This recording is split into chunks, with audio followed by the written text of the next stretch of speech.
The town of East Ridge was used to quiet. Tucked between mountains and forests, it was the kind of place where time slowed down. People went to bed early. The loudest sounds were usually from the wind rushing through pine trees or the occasional rumble of thunder. But that night, something broke. The calm. Something loud, low, and unnatural. Just before midnight, several residents reported hearing what sounded like an aircraft flying unusually close. It wasn't a steady hum like a commercial jet. It was strained, almost sputtering. Then suddenly a deafening boom ripped through the sky, followed by silence that seemed even heavier than before. Some thought it might have been thunder. Others were sure they heard metal twisting. But when they looked outside, there was no lightning, no lights, just darkness. The next morning, local news confirmed what many feared. Private twin-engine plane had disappeared from radar shortly after passing over East Ridge. It had been flying from a business retreat in Denver to a small airport in North Carolina. On board were 6 passengers, 2 executives, a pilot, and a small family of 4, including 2 children. The plane had not issued a distress signal, and no emergency beacon had been activated. Search teams believed it had gone down somewhere. In the thick wilderness just outside town, over the next 2 days, search and rescue crews, aided by helicopters and drones, scoured the forest from above. The terrain made it almost impossible to send in ground teams safely. The forest was steep, slippery, and tangled with brush. Heavy rain had turned paths into mudslides. For a while it seemed like they were chasing shadows. Then, on the 3rd morning, rescue choppers spotted what looked like a burn scar in the trees of clearing where blackened trunks and smoke marked what could only be the crash site. Ground teams rushed in. What they found was worse than anyone had imagined. The plane had disintegrated on impact. The fuselage was in pieces, charred and scattered across a quarter-mile radius. Burn marks scarred everything around it. Personal belongings were barely recognizable. The tail of the aircraft had sheared off and lay crushed against a cluster of rocks. Searchers were somber as they examined the scene. There were no signs of movement. No sound, no footprints or trails. Just wreckage. After several hours of combing through the site, officials made a formal statement. All passengers were presumed dead. It seemed impossible that anyone could have lived through such destruction. The fire alone, they said, would have made survival unlikely even for those who had survived the initial crash. News of the tragedy spread fast. Photos of the wreckage hit social media, and the names of the victims were released. Ow. Families mourned. Flowers were placed at the gate of the local airport. Most believed the story had ended. It was another terrible loss, another quiet tragedy buried in the forest, but not everyone accepted the conclusion. A former search and rescue officer named Mark Hansen watched the report from his living room as images of the crash played on screen. His old German Shepherd, Ghost, sat upright, ears pricked. Ghost had been retired for over a year now, after a long career in finding lost hikers, avalanche victims, and even survivors of a tornado. He was older now, slower, partially deaf in one ear, but something in his posture told Mark he wasn't done yet. Mark leaned forward, staring at the forest on the screen. "I've seen worse wrecks," he muttered to himself. Then he looked at Ghost, who was already standing at the door, tail stiff, eyes fixed on the outside world as if he was waiting for permission. Mark had seen that look before, and he knew what it meant. Some stories don't end where the world thinks they do, and sometimes, even when all signs point to the worst, there's still something or someone waiting to be found. Mark Hansen hadn't stepped into a rescue zone in over a year. After decades in the field, he'd earned his retirement. His knees ached every time it rained, and his back reminded him daily that the mountains weren't as kind as they looked. Still, something about this crash stirred a part of him he thought had gone quiet. And it wasn't just instinct, it was Ghost. Ghost was no ordinary German Shepherd. In his prime, he had led over 40 successful searches, lost hikers injured, campers, even a child buried under rubble after a gas explosion. Ghost had found them all. His sense of smell was sharp, his obedience legendary, and his bond with Mark ran deeper than most human partnerships. When Ghost retired, Mark thought, he would settle into lazy walks and warm naps.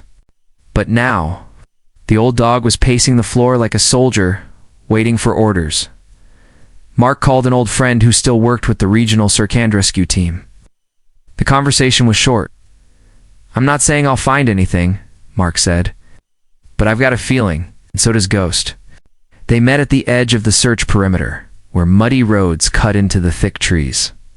The official teams had already swept the crash site and were beginning recovery work. But there was a noticeable tension in the air, like the forest wasn't. "Done speaking yet?" Mark and Ghost moved quietly past the yellow tape. No one stopped them. Most of the crew recognized Mark immediately, and nobody questioned Ghost's presence. In fact, a few even nodded respectfully. Ghost might have been old, but his reputation was carved into these woods. As they approached the main wreckage, the air turned heavy with smoke and damp earth. The plane's remains looked even worse up close. Pieces of fuselage were lodged in trees. Suitcases had burst open, spilling clothes now soaked in mud and ash. Mark crouched near one of the wings and watched Ghost carefully. The dog sniffed the ground, circled slowly, then froze. His ears twitched. His nose lifted toward the wind. Without warning, Ghost turned and walked toward the trees. "Ghost," Mark called softly, but there was no hesitation in the dog's stride. He was focused, alert, driven by a force that Mark hadn't seen since their last mission together. Trusting his partner, Mark followed. They moved off the path and into dense woods. Every step grew more difficult. Fallen branches, slick leaves, and unstable ground made the journey slow, but Ghost pushed forward with surprising speed. He paused now and then to sniff the air, then adjusted course like a compass correcting itself. Mark checked his GPS. They were already half a mile from the crash site. Heading deeper into the untouched forest, after nearly an hour of hiking, Ghost stopped. His nose pressed against the ground. His tail stiffened. Then he let out a single, sharp bark. Mark rushed to his side. At first he saw nothing, just damp leaves and roots. Then he noticed a dark shape wedged beneath a fallen log. It was barely visible. He knelt down and brushed away the muck with his hands. A piece of fabric emerged blue, with tiny cartoon rockets printed across it. That's when he saw the small hand, a child. Mark's heart stopped. The boy was cold to the touch. But as Mark placed 2 fingers to the neck, a faint pulse throbbed beneath the skin. The child stirred, eyes fluttering open for a second. "He's alive," Mark whispered, stunned. The boy barely formed a word. "Help." Mark pulled off his jacket and wrapped it around the child as he called in the coordinates. He looked at Ghost, who stood quietly beside them, panting slightly. "You did it," Mark whispered. "You really did it." But Ghost didn't look satisfied. His ears were still up, still searching, as the sound of rescue helicopters began to hum in. The distance, Ghost turned his head toward the forest. There was more out there, and the mission wasn't over yet. The forest was still soaked from recent rains, and the clouds above whispered of more to come. Rescue teams rushed toward the coordinates Mark had radioed in. Paramedics loaded the boy onto a stretcher, covering him with heated blankets and administering fluids. His name, they discovered, was Eli Roarcage 7. He was weak, barely able to speak, but his eyes stayed locked on Ghost as the gurney rolled away. Mark watched silently. He'd seen many rescues before, but something about this one felt different. Eli should not have been alive. Not after 3 nights in freezing temperatures. Not with those injuries. And certainly not alone in the woods after a plane crash. Something had kept him alive. Something, or someone. As the crowd of rescuers began packing up, assuming their job was done, Mark noticed Ghost wasn't relaxing. Instead, the dog stood still, head tilted toward the deeper woods. His ears twitched, nose flaring slightly. He was focused not on the wreckage, not on the trail they'd followed, but on something unseen beyond the trees. "Ghost," Mark said cautiously, "you thinking what I'm thinking?" Ghost took a single step forward. Most of the crews were heading back, thinking the only miracle had been found. But Mark trusted his partner more than logic, more than statistics, and sometimes even more than common sense. He grabbed his bag. checked the charge on his flashlight, and called in one last message over the radio. "I'm going off route again. Don't wait up." The woods were quieter now. Every snap of a twig beneath Mark's boots sounded louder. The trees grew thicker as they moved, twisting into tight walls of green and shadow. Ghost led with purpose, nose to the ground, zigzagging through patches of moss and broken branches. Occasionally, he'd stop and glance back at Mark, as if to say, "Keep up." After another hour, Mark began to worry. They were over 2 miles from the crash zone now, and there were no signs of anything, no tracks, no clothing, not even broken brush. Then Ghost halted abruptly near a steep slope where a narrow stream ran between rocks. Mark scanned the area. Nothing at first, and Ghost barked short, sharp, and urgent. Mark's eyes followed the bark to a patch of brambles. He pushed through them, ignoring the scratches on his arms. There, half hidden beneath twisted vines, was something pink. Shoot! Mark dropped to his knees, heart pounding. He brushed away the leaves, revealing a small leg. Then another. Curled into a tight ball beneath the bush was a little girl. She wasn't moving. He fumbled for his flashlight and gently touched her wrist. A pause. Then a pulse. Weak, but real. "Hang in there, sweetheart," he murmured. The girl, barely 5 or 6, wore a small coat smeared with mud. Her lips were pale, and her eyelids fluttered slightly as he wrapped her in his jacket. Her name tag still clipped to her collar read Sophie Rourke, Eli's sister. He radioed again, voice tight with urgency. "Second survivor located. Female child unconscious but alive. Request medevac at new coordinates." Helicopters began turning back toward the forest. But Mark didn't wait. He picked Sophie up in his arms, cradling her gently. She was featherlight, like holding a memory. He glanced at Ghost, who now stood still, watching calmly. "You knew." Mark whispered. "You knew she was here." The three of them waited in the clearing as the sound of the helicopter blades cut through the sky once more. As the wind picked up and trees rustled overhead, Mark felt something he hadn't felt in a long time. Hope. The hospital room was quiet, except for the soft beeping of monitors and the rhythmic hum of machines. Eli lay under warm blankets, his face still pale, but the color was returning slowly to his cheeks. A nurse adjusted his fore as Mark stood at the doorway, arms crossed, eyes steady. Ghost sat beside him, tail curled around his paws, watching intently like a sentry on duty. When Mark stepped closer, Eli's eyes flicked open. He blinked a few times, confused at first. Then his gaze landed on Ghost. He tried to sit up, but winced in pain. Mark placed a calming hand on his shoulder. "Easy, kid," he said gently. "You're safe now." Eli stared at him for a long moment, then turned back to Ghost. "That's the dog," he whispered hoarsely. Mark nodded. "Yeah, that's Ghost. He found you." Eli's lips trembled slightly. He looked around the room. "Where's Sophie?" "She's here too," Mark assured him. "She's in the room next door.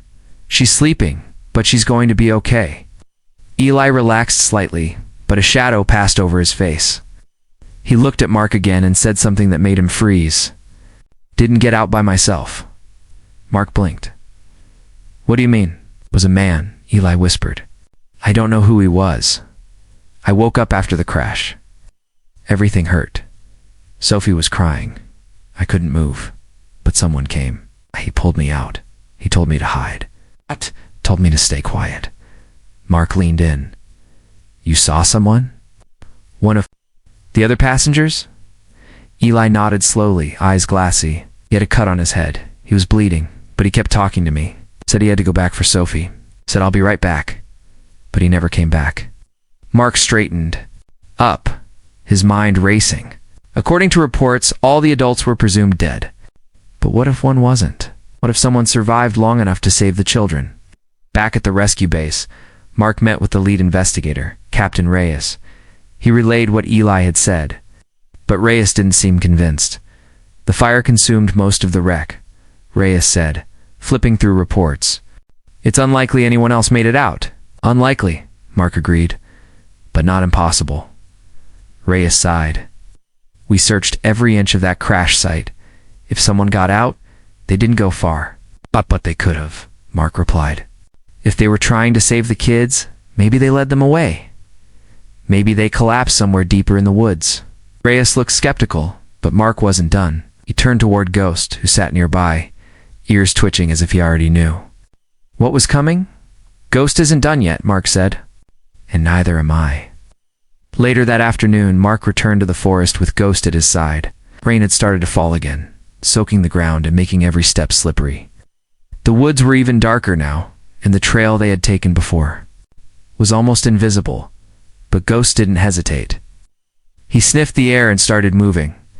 Mark followed, flashlight beam dancing across trees and rocks. They weren't retracing the same steps this time. Ghost was heading in a new direction northeast, away from both the crash site and where Sophie had been found. After about an hour, they came across a small rise in the ground, an overgrown patch where moss had swallowed everything but a single item sticking out from the earth. A watch. Still ticking, Mark picked it up slowly, heart thudding. This wasn't over. Mark stared at the watch in his hand. Its face cracked, but the hand still ticking, steady as a heartbeat. It was strange how something so small and ordinary could mean so much. He wiped the mud off the back and found initials etched faintly into the metal. Dr. Daniel Rourke, the children's father. He pocketed the watch carefully, eyes scanning the forest. Ghost circled ahead, nose low to the ground. The air was damp, filled with the scent of moss and pine. But the old K9 was following something only he could detect. Find him, boy, Mark murmured. They pressed forward. The woods were growing darker, not from nightfall, but from thickening clouds and the slow build of fog. Ghost didn't falter. He moved with quiet urgency, cutting through the trees, no more than 4 feet high. The entrance was partially covered by branches and wet leaves. Ghost began barking deep, loud and persistent. Not panicked, but certain. Mark stepped forward, his flashlight cutting through the shadows. Inside the shallow cave, against the far wall, lay a man. He was motionless, legs curled, arms folded around his midsection, as if protecting himself from the cold. His clothes were torn, caked with dried blood and dirt. A crude bandage wrapped around his head, clearly self-applied. For a terrifying moment, Mark feared they were too late. He moved closer and gently touched the man's shoulder. A jolt. The man's eyes flew open, focused at first. He gasped and tried to move, but groaned. In pain, Mark steadied him. "You're okay," he said. "They're alive," Mark said quickly. "Both of them. Eli and Sophie. You got them out." Daniel Rourke's eyes filled with tears. "I didn't think I'd make it," he whispered. Mark helped him into a sitting position, offered him water, and called in his location over the radio. Rescue teams were stunned. No one had expected another survivor, especially not one who had managed to help 2 children before collapsing in the woods as they waited. Daniel spoke in broken fragments, interrupted by coughing fits. "When the plane went down, I woke up first, heard Eli crying. Couldn't move my leg, but I crawled. Got him free. Told him to hide. Then I went back for Sophie. Pulled her out too. Couldn't carry both. I dragged her as far as I could then. Everything went black." Mark listened in awe. The man had pulled off an impossible feat while severely injured. He had saved his children, not once, but twice, and never thought of his own safety. It was survival fueled by love, pure and simple. Ghost laid down beside them. He held their hands tightly, the family reunited at last. Mark stood back, watching the blades whirl to life. Rain hid his face, but he barely noticed. A reporter from the local paper had caught wind of the second rescue and was already on the scene by the time Mark and Ghost returned to the base. She asked what had led them there, how Ghost had known where to look. Mark just shrugged and said, "He listens to things we don't." Later that night, Ghost curled up on Mark's porch, resting his head on his paws. Mark sat beside him, holding the cracked watch, and looked out at the forest. Somewhere out there, the trees held silence again. But this time it wasn't the silence of tragedy, it was the peace that follows a mission complete. In the days that followed the rescue, the story exploded across the country. News channels played clips of the children being carried into the hospital. Daniel Rourke reunited with them, and of Ghost, the aging K9, sitting beside Mark like a living legend. Social media lit up with praise, calling Ghost a hero and Mark a miracle worker. But while the public celebrated survival, investigators started asking harder questions. How did the crash happen in the first place? More importantly, why did it take so long to find them?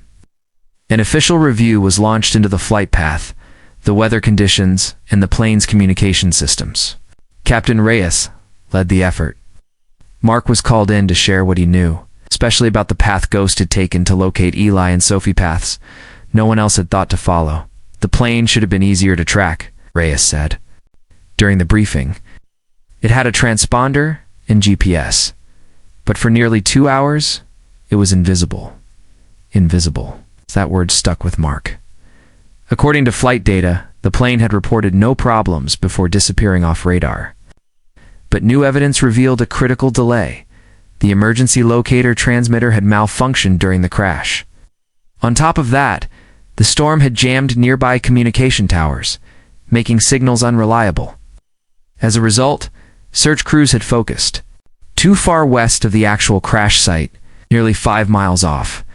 Even more troubling was the decision not to send ground teams into the deeper forest until day 3. Official protocol advised caution in steep, muddy conditions, especially during heavy rain. This would have been a recovery mission, not a rescue. Mark listened without saying a word. He understood protocol. He'd helped write some of those safety rules. But he also knew that logic and checklists didn't always lead you to the truth. Sometimes you had to trust something more instinctive. Something like Ghost. Behind the scenes, conversations began about updating emergency response procedures specifically, about reevaluating the role of retired K9 South in civilian search operations. Ghost's discovery had proved something many already suspected. Age doesn't erase ability. Experience doesn't vanish with time. And in life or death situations, instinct is still one of the most powerful tools you can have. Meanwhile, Eli and Sophie were recovering quickly. Though shaken, their injuries were healing. And the hospital staff reported that the siblings were constantly asking about Ghost. Mark brought the dog to visit. And when Ghost entered the hospital room, the children lit up. Sophie reached out and hugged his neck without hesitation. "He came back for us," she whispered. Mark knelt beside her. Always finishes what he starts. The media frenzy only grew. Reporters camped outside the hospital asking for interviews. But Daniel Rourke, still weak and bruised, made one short statement before retreating to privacy. "I owe everything to my children's strength," he said. And to the dog who refused to quit? Mark was offered television appearances and speaking opportunities, but he declined them all. He hadn't returned to the woods for attention. He had done it because something inside told him the story wasn't over. A week after the rescue, Mark and Ghost walked the edge of the forest one last time. The sun was out, the sky clear for the first time in days. As they stood at the edge of the tree line, Ghost lifted his head, sniffed the breeze, then sat quietly. No bark. Just calm. Mark smiled. "We did good, partner." And for the first time in a long time, Ghost closed his eyes and simply rested. A week later, the town of Eastridge held a community ceremony to honor the rescue efforts. It was organized hastily, but lovingly schooled children painted banners. Volunteers set up folding chairs in the town hall. And the mayor declared it Survivors' Day.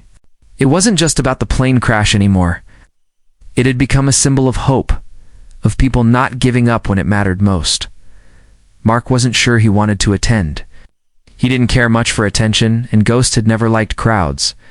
But a handwritten invitation from Eli and Sophie changed his mind. Inside, it was a crayon drawing of Ghost standing tall beside a helicopter, with the words, "Thank you for finding us." That morning, Mark brushed out Ghost's coat, buckled on his old search vest, and gave him a gentle pat. "One more mission," he said softly, though this one didn't involve woods or danger. Just gratitude. The town hall filled quickly. People of all ages gathered, some with flowers, others with tears still fresh in their eyes. The Rourke family arrived quietly, Daniel moved slowly with a cane, his leg still healing. Eli and Sophie stayed close to him, their small hands holding tightly to his dot, as they took their seats in the front row. The mayor stepped up to the podium and spoke about bravery, resilience, and the power of community. Then she paused and said, "But today we also honor a hero who doesn't speak, doesn't ask for praise, but who heard what we couldn't. And because of him, 2 children are alive." The room shifted. People turned as the back doors opened and in walked Mark with Ghost at his side. Gasps filled the air, followed by a sudden wave of applause. But it wasn't loud or chaotic. It was steady, respectful, and deeply emotional. People stood, clapping with tears in their eyes. Ghost, wearing his vest and a calm expression, walked slowly beside Mark to the front. He didn't bark or react, he just took it all in with quiet dignity, his eyes sweeping the crowd as if checking every face. When he reached the stage, something happened that no one expected. Sophie stood up and walked forward. She stopped a few feet from Ghost, then knelt down and held out her arms. The room went silent. Ghost moved toward her, slowly at first, then gently lowered his head into her embrace. Sophie hugged him tightly, pressing her cheek to his fur. Followed, wrapping his arms around them both. Cameras flashed, phones recorded. But for those in the room, it didn't feel like a photo op. It felt like something sacred, a moment stitched together from fear, relief, and love. Mark stepped back, letting them have the space. He watched as Daniel limped forward and placed a hand on Ghost's back. "I never got to thank you properly," Daniel said softly. "But I will for the rest of my life." The mayor presented Ghost with a medal, a small plaque inscribed with the words, "For unwavering service and devotion." Mark accepted it on Ghost's behalf, tucking it gently into his jacket pocket as the ceremony ended. People came forward in small groups to pet Ghost, to shake Mark's hand and to offer words of thanks. But what struck Mark most wasn't the words, it was the look in their eyes. They weren't just grateful, they were changed. Before leaving, Mark looked at the children one more time. Eli was laughing now, something he hadn't done in days. Sophie was showing Ghost her drawing again. Life was returning to them. Outside, the clouds had finally cleared. Sunlight spilled across the steps of the town hall. Ghost walked beside Mark, moving slower than before, but with purpose in every step. He had finished his mission. And now, the whole world knew it. Months passed since the crash, but the story of the rescue remained fresh in the minds of the people. In East Ridge and far beyond, Mark Hansen and Ghost had become quiet local celebrities, their names spoken with reverence in every corner of town.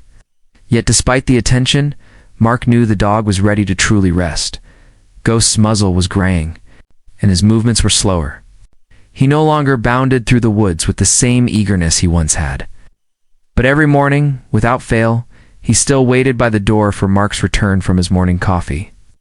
Their bond was as strong as ever, a silent testament to years spent working side by side. One crisp autumn afternoon, Mark took Ghost on a slow walk through the forest near the crash site. The leaves crunched beneath their feet, colors blazing gold and red. The air smelled of pine and earth, calm and peaceful. Stopped at the memorial, a simple stone engraved with the names of those lost and those saved. Flowers, photos, and little mementos surrounded it.